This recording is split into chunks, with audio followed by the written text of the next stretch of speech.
Shalom and good day all, this is Tehillim29, back again for some indie comic reviews, and in these indie comic reviews I'll be covering Darkness vs. Angelus, the one-shot via Image, followed by Fireborn, which is the first issue of the series and it has been added to my series.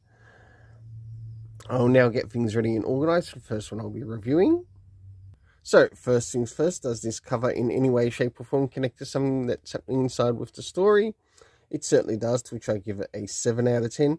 Next is the area of the internal art, as we have a look around the beginning, the middle, and of course the end, and also what's happening story-wise with the characters.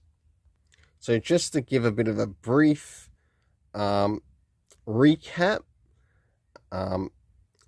this is what's happening. So with the character of Jackie, but in this we seem to be getting a background in relation to the character of Angelus. So this is where we see the beginning of basically Angelus's story within the world of the Darkness universe. As we advance a little bit further into the story, we do get quite a number of time skips, and this is one of those examples of one of those time skips, until of course we move as close as we can to what would be considered present day. For the internal art, I give it a 7 out of 10. Next is the area of the story. Racing, so first things first, what do we get time-wise? So we get a lot of AD time periods, so we have 478 AD, 857 AD, 1038 AD, 1058 AD, to eventually days later, which sort of like draws closer to the present. There were sort of like other additional years, but there was just probably a little bit one too many to add, but that's all right. Next is the area of the locations in the story. So we had Scotia, we had Germany, we had Jerusalem, Utah, Chicago, plus many other additional places.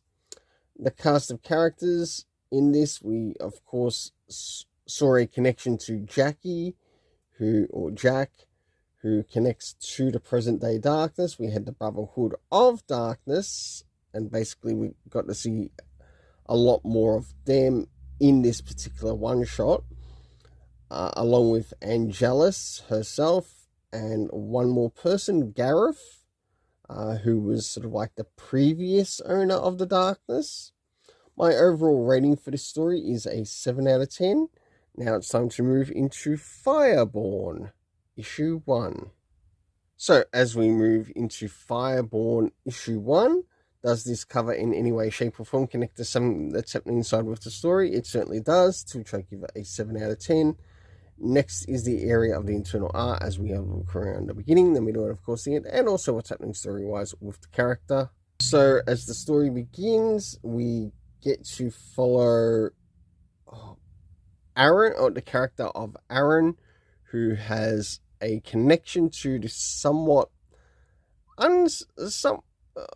I don't know how you can compare this type of being within this universe, because I've never really read any of the Lost Fantasy stuff, so I guess maybe a cosmic type being. I might be incorrect.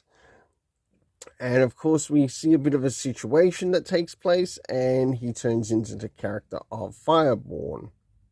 So as the story moves forward, we do get like a bit of a flashback of what leads into having this Fireborn creature. We actually learn that it's almost like a type of invisible dragon of sorts. We get to see basically the original person who was looking after it at the time, until we move on a little bit further within the story, until we move to the very end, to which now he is someone who is being sought after.